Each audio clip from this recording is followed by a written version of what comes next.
Démontrons la formule pour le calcul de la somme des n premiers termes d'une suite géométrique, mais d'abord générique.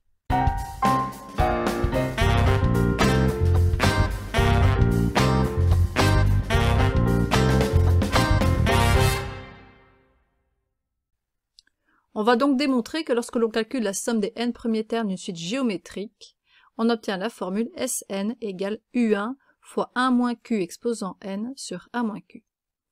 Quand on calcule la somme des n premiers termes, on calcule bien U1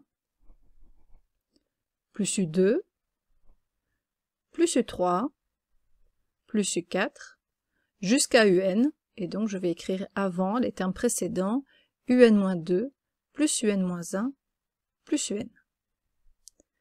Pour la démonstration, je vais multiplier cette somme par la raison Q. Ce qui signifie que je vais multiplier chacun des termes par Q. Le premier terme fois la raison, ça donne le deuxième terme. Le deuxième terme fois la raison, j'ai le troisième terme. Donc j'obtiens à chaque fois le terme suivant. Plus UN-1, plus UN, et là je vais écrire plus UN fois Q. Ce qu'on va faire à présent, c'est soustraire ces deux égalités. À gauche du signe égal, j'ai donc Sn moins Sn fois la raison. À droite du signe égal, en fait, je me rends compte que j'ai des termes communs. Donc le deuxième terme de la première ligne moins le deuxième terme de la seconde ligne, ça fera 0, donc je ne vais pas l'écrire. Pareil ici, le troisième terme moins le troisième terme, ça donnera 0. Donc en fait, il ne va plus rester grand-chose. Il va juste rester le premier terme moins UN fois la raison. Ce qu'on va faire maintenant pour arriver à la démonstration, c'est mettre Sn en évidence à gauche du signe égal. J'ai donc Sn fois 1 moins Q.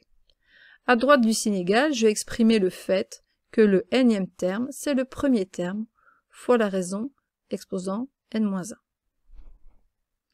Donc à la ligne suivante, j'ai Sn fois 1 moins Q égale U1 moins U1 fois Q exposant n, par les propriétés des puissances.